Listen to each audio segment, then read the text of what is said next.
Bueno, estamos aquí con el teniente coronel Jorge Enrique Hurtado Bermúdez, quien hasta hace unas pocas semanas fue el jefe de protección de la vicepresidenta de la República, Francia Márquez, y quien fue llamado a calificar servicios el mes pasado por un presunto patrimonio injustificado. Y justamente estamos aquí en una entrevista con Cambio para que él nos conteste todas las preguntas que tenemos acerca de lo que revelamos la semana que pasó sobre su patrimonio. Coronel, bienvenido y muchas gracias por atendernos. Muchas gracias, Silvia. Un cordial saludo a los oyentes de esta prestigiosa medio de comunicación. Bueno, Coronel Hurtado, quiero que empecemos por, digamos, el contexto, cómo usted se da cuenta que a pesar de hacer el curso para ascender a grado de coronel, pues no aparece en el decreto y posteriormente, unos meses después, los llaman a calificar servicios. Hay una carta que nosotros publicamos el 31 de mayo de este año en donde usted ya sabía que en el decreto del 1 de junio no iba a estar su nombre. ¿Cómo fue ese escenario? Sí, tuve la oportunidad de conocer previamente que mi nombre no había sido tenido en cuenta para ascender al grado de coronel y la fuente, pues que obviamente debo protegerla, me indica que están hablando de un tema de un incremento patrimonial. A raíz de esto, le informo a la señora vicepresidenta de la República, como en ese momento puedo decirlo a mi jefe natural, y ella me orienta que por favor le haga un documento en el que explique toda mi trayectoria institucional, todo lo relacionado a mi patrimonio, para ese documento ser entregado al señor ministro de la Defensa, al doctor Iván Velázquez. Se hace de la forma como ella me indica y ese es el documento pues que ya hoy en día muchos colombianos conocen porque se filtra en los medios de comunicación. Con el que usted de alguna manera lo que estaba esperando era que revisaran un poco la información que tuvieran acerca de su patrimonio y que su nombre entrara en el decreto. Claro, aquí es importante y yo debo decirlo que durante mis más de 27 años en la institución donde llegué siendo un muchacho, tenía 16 años solamente, ocupé diferentes cargos. Yo tuve la oportunidad de ser piloto de helicóptero y trabajar entre el año 2003 y 2002 en la ciudad de Tuluá, en la base aérea de Tuluá, donde quienes trabajaron conmigo pueden saber y los colombianos lo pueden constatar de las actividades comerciales que ya en esa época yo tenía. El tema de mi patrimonio y del emprendimiento no es un tema nuevo, siempre he tenido la inquietud y las ganas de generar empresa y progreso en este país ya como una persona particular. Ahorita vamos a pasar al tema de su patrimonio y de los negocios bien que nos va a explicar, pero entonces digamos que ahí queda eso, su nombre finalmente no aparece en el decreto el 1 de junio y en qué momento lo llaman entonces a usted a calificar servicios. Yo continúo con mis actividades normales porque el hecho de no ascender no indica que no puedo continuar en la institución. Sigo con las agendas normales de la señora vicepresidenta de la República, tanto públicas como privadas, y estando en África, específicamente en Kenia, para el 4 o 5 de septiembre, me llega un correo electrónico en el que me indican que he sido llamado a calificar servicios. A raíz de esa notificación que yo recibo, le informo a la señora vicepresidenta de la República, como es natural que debo hacerlo, y de allí surge, ante la preocupación de ella, porque al llegar a Colombia ya no iba a tener un jefe de seguridad, y pienso que es natural esa preocupación en un país polarizado y donde la vida de ella muchas veces ha estado en riesgo, pues que tuve la preocupación y le escribí al señor ministro de la Defensa, no que me reintegrara, no, sencillamente estaba pidiendo que me mantuvieran en el cargo hasta que llegara alguien de su confianza para ser reemplazado, y pienso que es una petición que cualquier persona en su posición haría. ¿Qué le dice la vicepresidenta en ese momento cuando usted le informa que no va más con ello? Manifiesta primero, pues que obviamente lo lamenta mucho, sí, que sabe y conoce el cariño y el amor que yo le tengo a mi institución, a mi Policía Nacional, que hay que dejar todo en manos de las autoridades para que surtan los procesos que deban surtir, ya que ella es una respetuosa de la institucionalidad y de los debidos procesos. Luego la vicepresidenta envía la carta que también revelamos en Cambio el 7 de septiembre, en la que le dice al ministro un poco lo que usted está diciendo, que lo mantenga hasta que no llegue su reemplazo y que sea una persona de su absoluta confianza, pero además que si algo le pasa a ella, pues lo responsabiliza a él directamente. Yo quisiera preguntarle, a partir de ese momento, 7 de septiembre, ustedes llegan a Bogotá y usted continúa en el esquema de ella hasta qué fecha, más o menos. No, yo llego el 7 de septiembre, cuando llega mi resolución de llamamiento, también aparece lo que es que se termina la función pública, es decir, ya yo no puedo seguir saliendo a comisiones con ella. Luego, prácticamente hasta ese momento, termina oficialmente mi actividad con la señora vicepresidenta de la República. ¿Qué ocurre? Que yo mantengo allá una semana más aproximadamente, ya en temas de, pues, de entrega y de enterar a la persona que es un mayor que a quien me sigue en la antigüedad de todo lo que está ocurriendo en materia de seguridad o en el entorno de nuestra vicepresidenta. O sea, hasta el mes pasado usted trabaja con ella. Así es. Todo esto pasa por un anónimo, dice usted en una carta que le envía, luego hablaremos de eso, pero un poco a la Procuraduría, en la que está pidiendo que esa entidad asuma el poder preferente de la investigación, que lo que quiere decir en otras palabras es que saquen la investigación disciplinaria que llevó a la policía y la pasen con un poder preferente a esa institución para que decida si usted es responsable disciplinariamente o no de lo que están investigando, que es un patrimonio presuntamente injustificado. Eso llega por un anónimo. El anónimo dice que usted incrementó su patrimonio en hasta 9.000 millones de pesos porque estando en el puerto de Santa Marta, supuestamente dejaba pasar contrabando, en otras palabras. ¿Qué quiere decir sobre ese anónimo primero? Sí, bueno, hay que hacer aquí varias precisiones. Yo estuve en el puerto de Santa Marta entre el año 2013 y 2014, siendo yo un mayor de la República de primer año. En el año 2016 fui seleccionado y recomendado por la Junta de Género y del Ministerio de Defensa para hacer la Academia Superior de Policía que realicé en el año 2017, haciendo teniente coronel en junio del 2018 sin ningún tipo de cuestionamientos. Posteriormente regreso nuevamente a antinarcóticos, donde seguí trabajando en el área de erradicación de cultivos ilícitos. En el año 2021 asumo la jefatura del área de erradicación de cultivos. En el año 2022, en agosto exactamente, soy llamado para ser parte del esquema como jefe de la señora vicepresidenta de la República.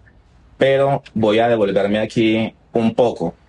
En diciembre del 2014, cuando yo salgo del puerto de Santa Marta, lo hago salgo por una solicitud que yo mismo realicé. Ya estaba cumpliendo 2 años en el puerto y es un tiempo más que prudente, quienes conocen en estos cargos para un comandante, que ya es prudente salir. Por esa razón salgo de allá, llego al área de erradicación donde cumplí diferentes cargos. Respecto a mi patrimonio, ¿sí? Como dije anteriormente, entre el 2003 y el 2012 tuve actividades comerciales. Fueron suspendidas en el tiempo que estuve en Santa Marta porque me fui con mi familia, con mi esposa y con mis hijos para Santa Marta, y ya en el año 2015, para el mes de diciembre, regresamos nosotros a nuestra ciudad, a Tuluá. Pero antes de entrar a su patrimonio, dar un poco las cifras de lo que estamos hablando aquí en Cambio, a raíz de esa denuncia y de los bienes que empezamos a investigar que están a su nombre y al de su esposa, sí quisiera preguntarle, ¿usted le pide a la Procuraduría que saque esa investigación de la policía? ¿Por qué? Sí, porque efectivamente tengo un llamado a hacer curso para coronel. No soy incluido en el decreto de ascenso. Y la información previa que recibo, que es de la que les manifesté ahora, de un incremento patrimonial y que por eso no me iban a ascender, es lo mismo que está plasmado en ese anónimo, ¿sí? Muchas de las cosas que me dijeron en ese momento están en el anónimo. Luego a mí eso no me causa una buena sensación y por esa razón, en aras de la imparcialidad y de la transparencia con el proceso, les solicito a mi abogado para que solicite a la Procuraduría el poder preferente de esta investigación donde yo pueda tener mayores garantías. ¿No confía entonces en la institución, en que la institución, la policía, lo siga investigando a usted? Confío plenamente en mi institución, en la Policía Nacional. Infortunadamente, siempre hay personas malintencionadas con otros intereses que quieran hacer daño y es allí donde yo debo tomar precauciones. No es la institución, son algunas personas. Bueno, ahora continuaremos con ese punto y yo quiero ya que nos centremos como en las cifras, coronel. Nosotros en cambio publicamos que su patrimonio incrementó, incluso usted se lo acepta un poco a la vicepresidenta en la carta que le hace el 31 de mayo, que incrementó en el 2019 tenía 500 millones de pesos y que en el 2021 subió a 4.000, casi 5.000 millones de pesos, contando su patrimonio y el de su esposa, hablando también de deudas ahí metidas. Sí. ¿Cómo puede explicar usted que pues un teniente coronel que su salario es público, que lo conocemos, que le pueden llegar, decíamos nosotros en la nota, entre 8 millones de pesos más o menos, incremente de esa manera de 500 a 5.000 en solo 2 años? Sí. Entonces allí también varias precisiones. Cuando hablan de 500 millones de pesos, están tomando el patrimonio líquido de Jorge Enrique Hurtado Bermúdez. Cuando hablan de 5.000, que no son 5.000, es menos, están hablando del patrimonio bruto, es decir, incluyendo las deudas tanto de Jorge Hurtado como de Marta Mateus. Entonces ya allí hay una diferencia enorme, ¿sí? Porque ni siquiera están tomando patrimonio, hay que comparar patrimonios brutos de una época con la otra y no hablar de un patrimonio bruto de una época y posteriormente hay un patrimonio líquido, porque pues obviamente va a haber una gran diferencia. Pero sí voy a hacer aquí precisión de algo. En el año 2020 surge una oportunidad. Nosotros somos porcicultores, ¿sí? Y hasta ese momento gran cantidad de nuestros animales teníamos que venderlos como lechones, como cerdos pequeños. También somos productores de maíz en una escala, digamos, pequeña, como alguien la quiera ver. ¿Qué oportunidad surge? Una propiedad donde, además de maíz, hay unas instalaciones porcícolas, es decir, podemos entrar a tener la posibilidad de crecer en nuestro negocio, en nuestros dos nichos de negocio. Ya para el año 2021, esos cerdos que teníamos nosotros que vender como lechones se venden como cerdo gordo. De allí surge la cuestión del patrimonio bruto, el inventario de animales, las ventas, ¿sí? Que podían ser, y me tocaría remitirme a las cifras, digamos, de 300 millones de pesos en un año, van a pasar a ser 1.000. ¿Por qué? Porque no se está vendiendo un cerdo de 200.000 pesos, 250.000, sino que se logra terminar ese producto. Pero también debo decir que esto es producto de deudas, que hay unas deudas con bancos y con particulares asociadas a este crecimiento, que todas estas deudas y que todo este patrimonio ha sido declarado por mi esposa y por mí año tras año ante la Dirección de Impuestos y Aduanas Nacionales. Y no solamente declarado, hemos pagado la renta que ha correspondido cada uno de estos años. Antes de seguir con las deudas y ese negocio que usted nos cuenta de venta de cerdos, usted me decía que estábamos comparando su patrimonio en el 2019 bruto con el del 2021 con deudas.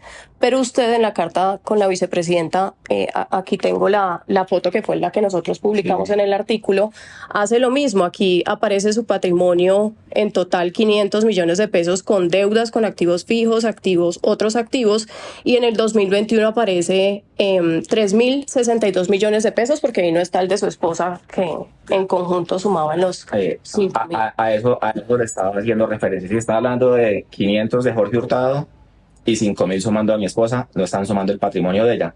Pero aquí hay una particularidad. con la compra de esta propiedad, ¿sí? Yo hago un crédito, ¿sí? El crédito lo hace Jorge Hurtado y en términos contables, ¿sí? Ya eso es una cuestión contable, hay que hacer algo internamente y es que como esto es un patrimonio familiar y la finca queda a nombre de Jorge Hurtado y Marta Mateus, Jorge Hurtado le presta dinero a Marta Mateus para que compre la finca. Pero finalmente es el mismo préstamo. No sé si haya claridad con eso, ¿sí?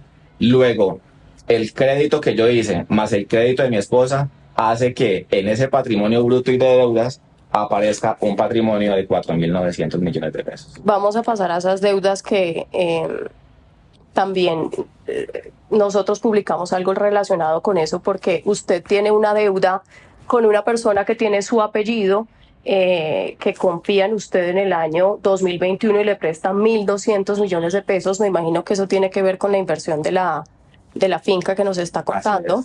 Y su esposa le aparece esa deuda porque usted le presta el dinero 1.100 millones de pesos. Entonces, si uno mira la generalidad, pues aparece una deuda en total de casi 2.300 millones de pesos que usted le presta a ella y ella le presta a usted.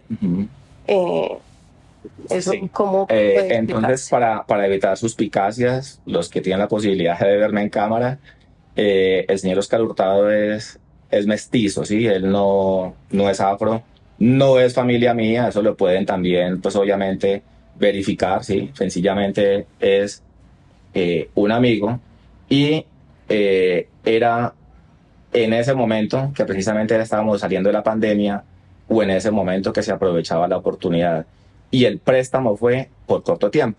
Por eso posteriormente, ¿sí?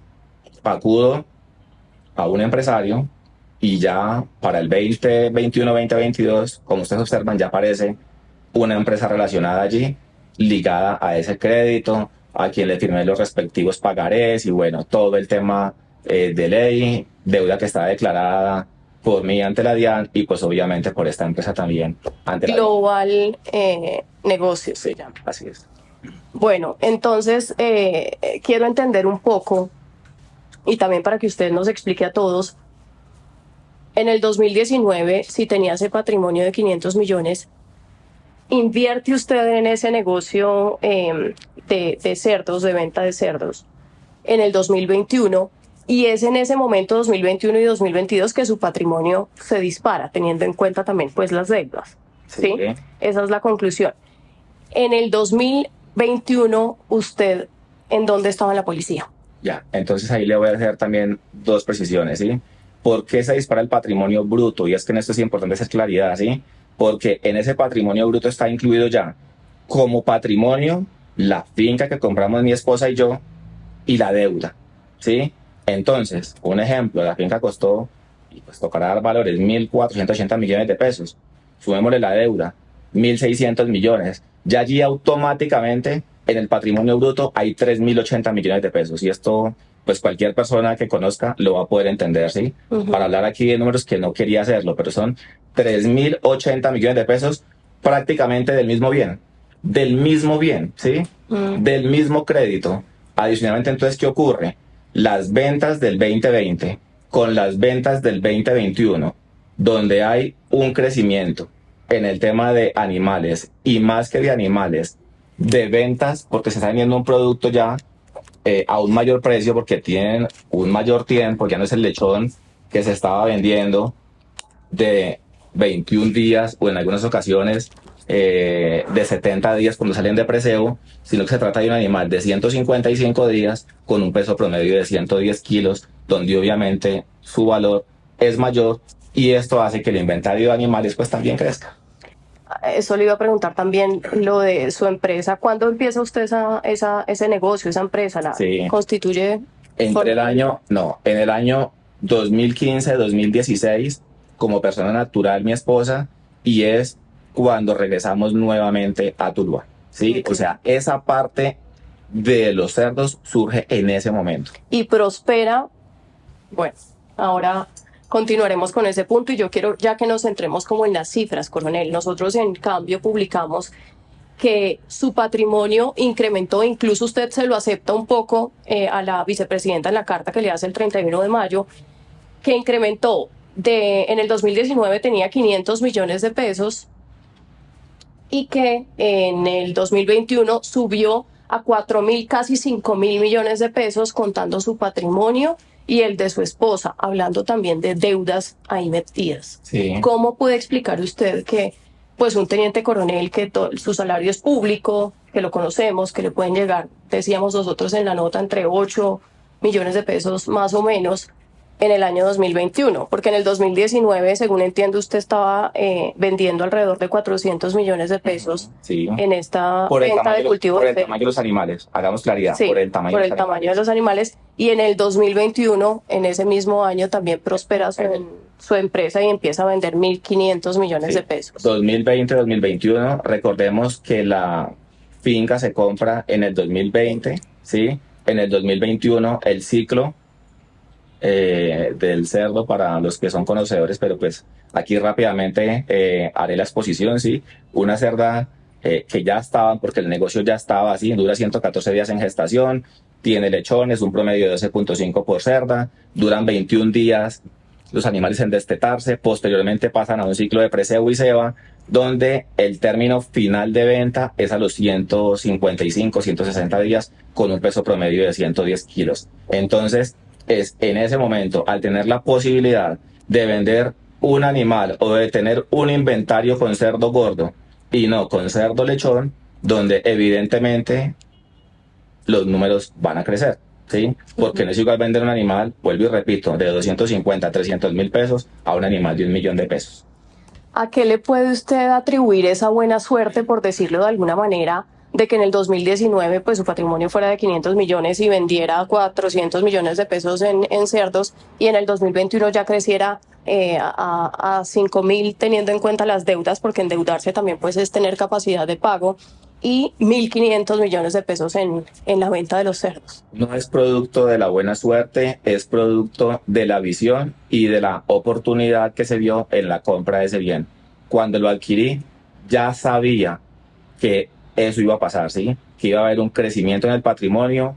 Sin embargo, lo hice sin ningún tipo de reparo, sin ningún tipo de miramiento. No traté de ocultar ni de buscar colocar a nombre de otra persona, porque es una actividad comercial completamente legal. Al no haber nada que ocultar, pues no tenía por qué tratar de tapar, como en algunas noticias han tratado de hacer ver. Dicen, y le aparece un patrimonio como si fuera un descubrimiento. Realmente no es un descubrimiento.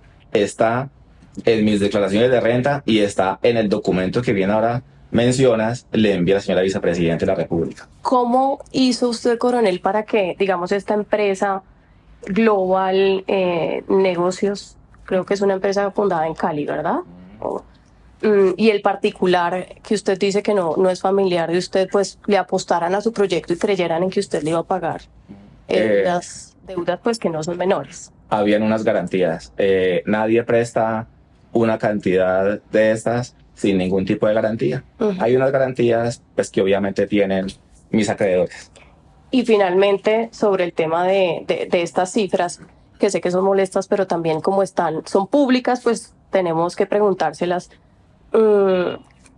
¿Cómo cierra usted cuando usted le hace la rendición de cuentas, por decirlo de alguna manera, a la vicepresidenta? ¿Ella ve las cifras, le dice algo, queda tranquila? Realmente, al ser un documento tan extenso, sí, no es revisado en detalle por ella. Yo le relato lo que allí dice, sí. Ella me dice a mí, me dije, yo confío en usted, coronel, sí, pues digamos que ya es hasta ese momento una relación de casi un año, una relación laboral de casi un año, donde puede haber un conocimiento de la persona, ¿sí? Y esa confianza no se gana en un día. Es indiscutible que en el tiempo que yo trabajé con ella, pudo conocerme, sí. Todos sabemos de la rectitud, la honestidad de la señora vicepresidenta de la República, y no siendo de otra manera, estoy seguro que automáticamente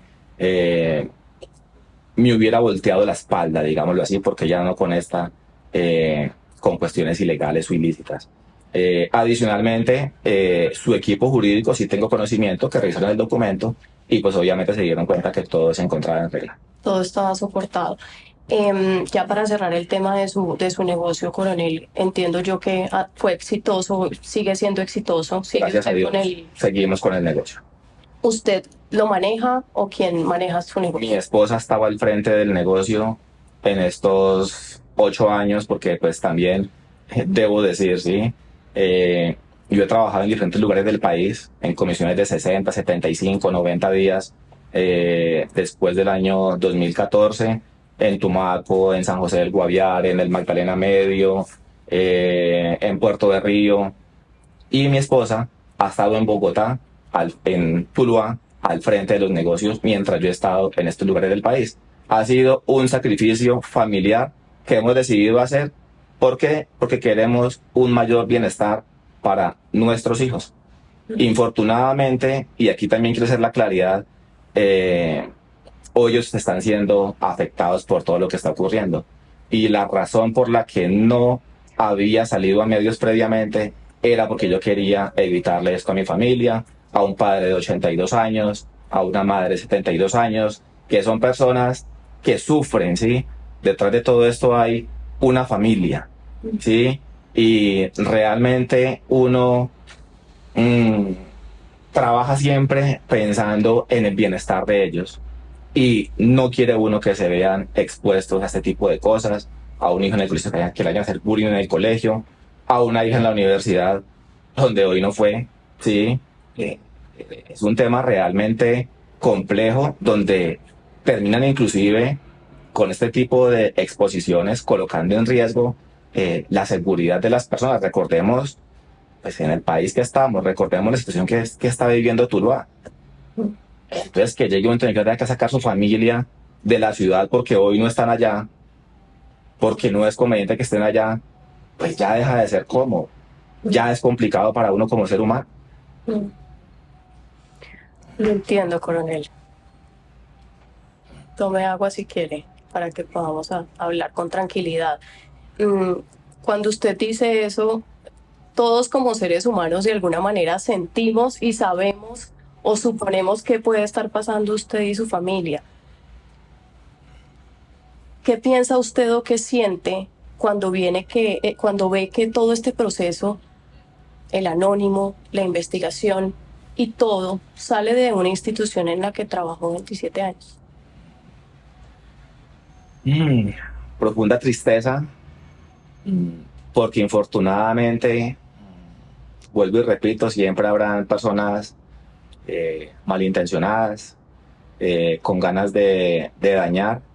Y lo que yo sí hubiera querido, sí, es tener más garantías, es haber podido ser escuchado, sí, que me hubieran preguntado en detalle, que hubieran investigado en detalle cada una de las cosas, corroborado, confirmado, y no tomar decisiones a la ligera. Yo aquí hago un llamado, no hoy por el caso de Jorge Hurtado, sino por el caso de muchos policías que salen bajo este tipo de facultad, que pues obviamente es legal, sí, el llamamiento a calificar servicios, pero donde no se observa y no se mira que detrás hay una persona que estuvo muchos años sirviéndole al país y donde hay una familia que finalmente termina sufriendo y padeciendo lo que uno está viviendo. No es un tema solamente de a quién se lo hacen, sino de todas las personas que están detrás de ellas. Y también, pues hoy yo puedo entender con claridad que todo lo que ocurre en los medios de comunicación no es tanto por Jorge Hurtado, es una situación que se presenta de manera coyuntural por haber estado yo al frente de la seguridad de la señora vicepresidenta de la República. ¿Usted de dónde cree que vino todo esto? ¿De dónde cree que salió ese documento anónimo? ¿Por qué llega ese documento el 8 de junio? Ese 8 de junio abren la investigación disciplinaria en la policía. ¿Se siente perseguido? ¿Siente que esto tiene nombre y apellido? Tiene nombre y apellido. Sé que usted tiene bastante información. más al decirme esa particularidad, ¿sí? El anónimo llega el 8 de junio y con mucha rapidez, envidiable y celeridad, ese mismo 8 de junio, la Inspección General de la Policía apertura la investigación y solicita la práctica de una cantidad de pruebas para quien está hablando y su núcleo familiar. Esa celeridad yo normalmente en otras cosas no la he visto, ¿sí? Mm, Están las autoridades las encargadas de investigar y pues a quienes finalmente les terminaré rendiendo las cuentas cuando me lo soliciten, cuando me lo requieran, para entrar a demostrar mi inocencia. Y quiero precisar algo, Silvia. Están vinculando dos hechos con una diferencia de tiempo enorme con cuestiones de la actualidad. Yo estuve en Santa Marta, en el puerto, en los años 2013 y 2014. ¿Sí? Hablan de mi incremento de patrimonio en el año 2020, 2021, queriendo de manera malintencionada hacerlo ver como un hecho de narcotráfico de la época. Salí del puerto de Santa Marta hace casi 10 años, ¿sí? Y en esto yo sí quiero que se investigue de una manera muy precisa, eh, porque me están haciendo posar a mí como el peor delincuente hoy en día. Y también quiero hacer claridad en cómo funciona nuestro proceso de selección y clasificación para ascender a partir de mayor a teniente coronel y de teniente coronel a coronel. Y es que hay unas juntas de evaluación y clasificación que inicialmente la hace el cuerpo de generales. En el grado de mayor, esa junta fue la que me autorizó en el año 2016 para que en el año 2017 yo pudiera llegar a ser mi Academia Superior de Policía. ¿Por qué? Porque superé esa junta de generales que posteriormente va al Ministerio de Defensa, ¿ya? Y dicen, sí, puede ir a hacer curso para teniente coronel. Y después de terminar el curso para de mayor a teniente coronel, viene otra junta nuevamente de generales, donde vuelven y revisan. Para el caso nuestro, terminamos nuestra academia en noviembre del año 2017. Pero nuestro ascenso por tiempo, que son 6 años, solamente se dio el 1 de junio del 2018. Es decir, allí hubo 7 meses para también hacer cualquier tipo de corrección o verificación. Hay otra junta nuevamente de generales, ¿sí? Que obviamente pasé, y una junta con el señor ministro de Defensa de la época que también pasé. Eso es importante que se entienda. Este proceso se repitió nuevamente para ser coronel, pero otra claridad, para yo llegar al esquema de la señora vicepresidenta de la República, en agosto del 2022 fui solicitado en el mes de julio y pasó mes y medio en el que la Dirección de Inteligencia de la Policía Nacional y las demás instituciones que ellos corresponden hacen todas las verificaciones, absolutamente todas, en torno a esa persona que va a llegar a presidencia de la República. Es decir, la investigación más reciente en torno a Jorge Hurtado institucional ocurrió no solamente en agosto del 2022, cuando yo llegué a presidencia de la República, sino también en el mes de marzo, cuando hubo la otra junta de señores generales para autorizar mi paso a hacer curso para coronel, como evidentemente lo hice en el mes de abril. Eso también es importante que los colombianos sepan, conozcan. Ocurrieron muchas juntas, demasiadas juntas, entre el 2014, que yo salí de Santa Marta, y la actualidad, la más reciente, en marzo-abril del 2023. Y ahí es donde hay que preguntarse, ¿cuál es el interés? ¿De quién es el interés?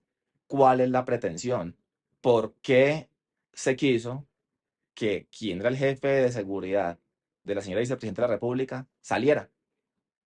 Porque muy seguramente, si yo no hubiera estado en ese cargo esto hoy no estuviera pasando. Usted me responde que sí tiene nombre y apellido y no sé hasta qué punto me quiera contestar, pero para que esto tenga nombre y apellido es porque tiene que tener un poder inmenso en la institución que logre que su nombre sea el único que salga del decreto. ¿Tiene mucho poder en la institución? Actualmente tiene mucho poder en la institución y por esa razón prefiero, para no entorpecer las investigaciones por un lado y por otro, para que no sigan haciendo campañas de desprestigio, de difamación, prefiero abstenerme. Como lo dije inicialmente, yo no había querido referirme a este tema, primero por protección a mi familia, pues ya evidentemente eso no lo pude lograr y pues hoy debo salir a hablarle al país, a explicarles todo lo que han venido diciendo de manera difamatoria. Mm, y segundo, porque pues está en juego obviamente el buen nombre de quien está hablando y porque hay, vuelvo y repito, una familia detrás que sufre. ¿Usted tiene esperanzas de que lo reintegren a la policía? Digamos, ¿qué es lo que está esperando? ¿Qué espera usted que pase con su proceso que ahora está en la Procuraduría? Sí, y Sí, que le no. están indagando su patrimonio. Sí, no, quiero aclarar que yo no he hecho ningún tipo de solicitud para regresar a la institución, no, no, no es una aspiración, entendiendo las dinámicas institucionales y más que las dinámicas, la actualidad, ¿sí? Pensar en eso sería utópico, fantasioso y procuro tener siempre los pies en la tierra.